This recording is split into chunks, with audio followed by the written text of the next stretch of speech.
She stood on the marble steps of the mansion, her voice sharp enough to cut through the morning air. "This land belongs to the HOA," she shouted, throwing her hands wide like she owned the sky, the grass, and even the fountain splashing behind her. "You can't be here without my permission." I didn't answer right away. I let her speak. Let her feel the power of her words, as if the $6 million villa behind her gave her a crown. Neighbors peeked through their windows, some filming, others whispering. Karen loved an audience, and she had one now. "You think just because your grandfather left you this useless piece of dirt, you get to decide what happens here?"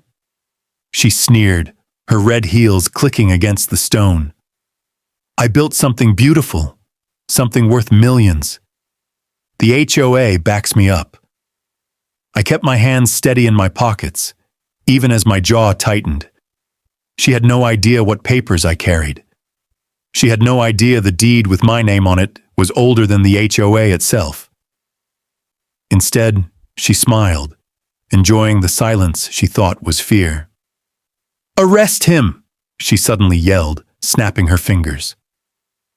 Two men in fake police uniforms stepped forward, puffing their chests. Their badges caught the sunlight, but they were too shiny, too perfect, like toys from a store shelf. They grabbed my arm, but I didn't move. I only looked Karen in the eye and said quietly, "You done talking?" Her smirk widened. "Yes, and you're done too." I pulled the folded paper from my jacket, the old family deed that had never left my side. "Good," I said, "because now it's my turn." The fake cops tightened their grip on my arms, but their hands shook the moment I unfolded the paper. Karen leaned closer, her red lipstick curling into a smile. "That won't help you. We already transferred ownership. This is our community now." I let out a short laugh that made the neighbors whisper louder. "Transferred to who?" I asked calmly, my eyes never leaving hers. She tilted her head, pretending victory. "To the HOA, to me. And guess what? You can't fight it." She motioned to the men holding me. "Take him off the property." Before they could drag me away, I raised the document higher. Funny, because this land was never under the HOA. It's private property, passed down before this association even existed, meaning I turned toward the crowd gathering at the edge of the driveway. "Everything you see here, this mansion, the roads, the fountain, it all stands on my inheritance." The fake cops hesitated, glancing at each other. Karen's eyes flickered, but she masked it with a laugh. "You're bluffing. Nobody's going to believe some wrinkled paper." That's when I pulled out the second envelope, fresh, official, sealed in red. "You're right. That's why I already filed the updated records with the county clerk this morning." Gasps rippled through the crowd. Karen's smile faltered, her face tightening. She hissed, "You think a piece of paper scares me? I built this house with $6 million. I own this street. I own these people." And that was her mistake. Because the neighbors, the ones she thought were under her control, suddenly weren't looking at her with respect anymore. They were looking at her like they had been waiting for this moment. I leaned in, my voice low but sharp. "Karen, you don't own a single brick." Karen's laugh cracked like glass, too high, too forced. She snapped her fingers again, and this time, 3 black SUVs rolled up the driveway. Real sirens, real uniforms, and for a second, the crowd thought she'd won. "You see?" she shouted, raising her arms like a queen. "These are real officers. They know the law, and they know I'm right." The cops marched forward, and Karen pointed at me. "Arrest him! He's trespassing, threatening me, and trying to steal HOA property." Her voice shook with fake outrage, but she knew how to play the victim, The neighbors gasped, some even pulling out phones, recording every second. I didn't flinch. I didn't move. I only handed the lead officer the sealed envelope. He looked at me, then at Karen. "Ma'am, do you have proof this land belongs to you?" Karen scoffed. "Proof? Look around you. I built this."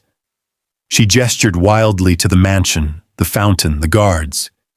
"You think some nobody could afford any of this?" The officer raised an eyebrow and carefully opened the envelope. Inside was a certified copy of the county land deed, stamped, dated, and notarized. He read silently, then turned to me. "This says the land is legally yours, transferred before the HOA even existed." Karen's face drained of color. "That's fake! He forged it! I have documents too!" She rushed to her purse and pulled out a folder stuffed with HOA notices, all marked with the association seal. But when the officer flipped through them, his expression hardened. "These aren't official county records. These are letters, notices. None of this proves ownership." The crowd murmured louder. Phones zoomed in. Karen's perfect world started crumbling in front of her, and she knew it. I stepped closer, my voice calm but heavy. "Karen, you just tried to evict the actual owner from his own land, and now everyone knows." Karen's calm mask finally shattered. Her voice rose higher, desperate now, the sharp edge of panic slipping through. "No, you don't understand. He's dangerous. He threatened me. He's been stalking this community." She waved at the cops frantically, her eyes darting between them and the crowd. "If you don't arrest him, you'll regret it." The neighbors muttered, some shaking their heads, others whispering, "She's lying again." Phones stayed fixed on her every word. The lead officer stayed firm. "Ma'am, you're making serious accusations. Do you have evidence?" Karen's eyes narrowed, and then she snapped her fingers once more. A man in a suit hurried from the mansion carrying a laptop. He set it up on the hood of an SUV, and Karen grinned like she had just pulled her trump card. "Show them the footage," she ordered. On the screen played grainy security video, heavily edited. It showed me walking onto the property, the sound distorted to make it look like I said, "This house will be mine." Gasps rippled through the neighbors.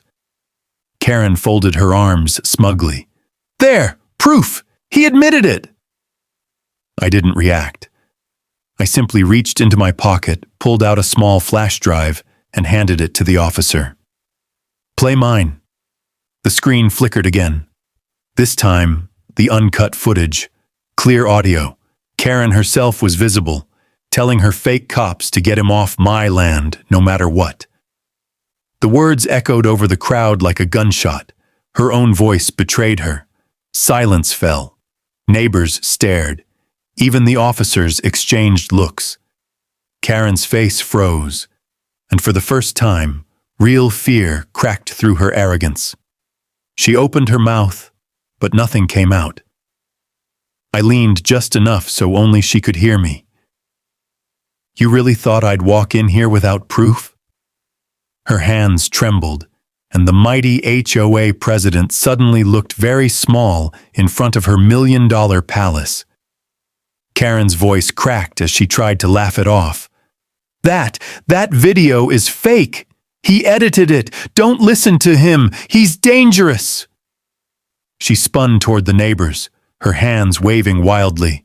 "You all know me. I built this place. I gave you rules. I gave you order. Without me, this community would fall apart."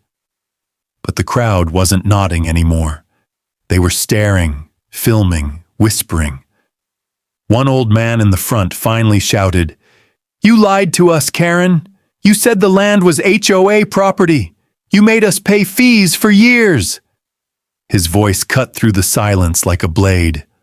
Others joined in, complaints, anger, betrayal, all bubbling to the surface. Karen's face turned red, sweat glistening on her forehead as the officers closed in. "No, no, you don't understand. He's a fraud. He's nothing," she screamed, pointing at me again. That's when I reached into my jacket one last time. Not for papers this time, but for a worn leather badge. The gold caught the sunlight as I held it up. "Nothing?" I said quietly. "Karen, I've spent 15 years in federal service. You've been scamming, forging, and extorting people on my land. And you just tried to frame me on camera." The neighbors gasped again, louder this time. Even the officers stiffened as they recognized the badge. One of them stepped forward immediately, his tone shifting. "Sir, we'll handle this." Karen froze. Her confidence collapsed in an instant. She stumbled back a step, her heel catching on the marble stair. "No, no, this isn't happening," she whispered, her voice shaking. I built this house. It's mine." I looked at the villa behind her, gleaming in the sun like a monument to greed, and then back at her trembling figure. My voice was calm, but it carried through the crowd. "No, Karen. You built it on lies, and lies don't stand forever." Karen's eyes darted wildly like a trapped animal looking for an escape. The badge had shaken her, but she wasn't finished. Not yet. She clutched the railing of the marble steps and shouted, "You can't do this. This house is worth $6 million. I'll sue every single one of you. I'll burn the deed if I have to." Her words cracked into a scream, and before anyone could stop her, she bolted up the stairs toward the front door. Neighbors gasped, some yelling for her to stop. The officers moved, but she was fast, driven by pure desperation. She threw open the massive double doors and disappeared inside. A few tense seconds passed, then curtains fluttered, shadows moving behind the glass. One of the officers barked into his radio. "Unit on standby.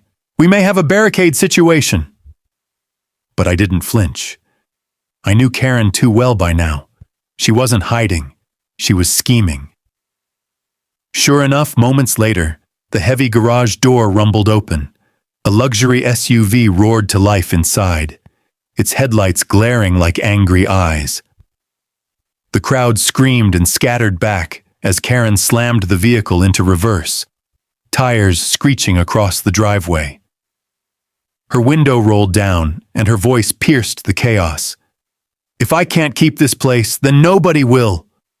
The officer shouted, "Ma'am, shut off the engine now." But she didn't listen. The SUV lurched forward, aiming straight for the fountain at the center, straight for the proof of everything she had built on stolen ground. And that's when I stepped forward, calm as ever, raising my phone. With a single swipe, the video feed from my hidden security cameras, every scam, every fake meeting, every HOA scheme Karen had pulled, went live online. Notifications buzzed instantly, the crowd's phones lighting up with alerts. She slammed the brakes, her SUV skidding inches from the fountain, her face drained of all color as she realized. The whole country was watching. Karen's SUV idled, engine growling, but she didn't move. Her hands trembled on the steering wheel as the crowd's phones buzzed and dinged. The live stream was already viral. Neighbors shouted, "It's everywhere! Facebook, TikTok, even the news sites picked it up." Her lies weren't just crumbling here. They were collapsing in front of millions.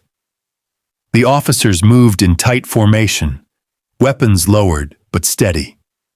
"Step out of the vehicle," one of them commanded. Karen shook her head violently, hair falling out of place. "No, you don't get it. This house is mine. I made this neighborhood. Without me, you're all nothing." Her voice cracked, turning shrill. "You can't just erase me." She reached into the passenger seat, fumbling for a thick folder, the last of her fake HOA papers. She shoved them out the window, screaming, "Look! These prove everything! These prove I'm right!" The wind caught them, scattering the papers across the driveway like falling leaves. Neighbors picked them up, flipping through them, only to find laughable forgeries, dates that didn't exist, fake county stamps, even her signature copy-pasted. The crowd's anger boiled over. Someone shouted, "You stole from us!" Another yelled, "You ruined families!" The officer nearest her opened the SUV door and pulled her out, her heels scraping against the pavement as she thrashed. "No, don't touch me! I am the HOA! You can't arrest the HOA president!" But the lead officer's voice cut her down cold. "Ma'am, you're under arrest for fraud, extortion, and impersonation of law enforcement." The cuffs clicked around her wrists, echoing louder than her screams. She twisted toward me one last time, her face pale, her voice trembling with rage and disbelief. You set me up!" I met her stare without blinking. "No, Karen, you set yourself up the day you built a mansion on land that was never yours." The crowd erupted, some cheering, some just stunned, but every phone was still recording, every eye fixed on her as she was led away in handcuffs, her empire collapsing brick by brick. As the squad car doors slammed shut behind Karen, the crowd slowly grew quiet. The mansion stood there in the fading sunlight, tall and proud, but it no longer looked powerful. It looked hollow, like a monument to her lies. Neighbors who once bowed to her rules now stood together, whispering about refunds, lawsuits, and freedom. For the first time, they weren't afraid. I walked toward the fountain, the water shimmering against the sky, and placed the old deed on the stone edge. My grandfather's name, faded but unbroken, stared back at me. I pressed my hand against it and spoke, not just for the neighbors, but for every camera still rolling. This land was never hers. It was my family's, my blood, my legacy, and no HOA, no fake power, no $6 million palace can ever erase that.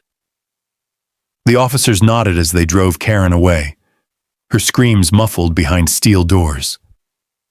The crowd began clapping, some slow, some loud, but all united. A woman with tears in her eyes whispered, "We're finally free." I looked once more at the mansion she had built, then back at the people who had suffered under her thumb. My voice was steady, carrying through the night air. I didn't fight for this country, for my family's land, just to be told I don't belong here. Not by her, not by anyone. This ground will stay in the hands it was meant for.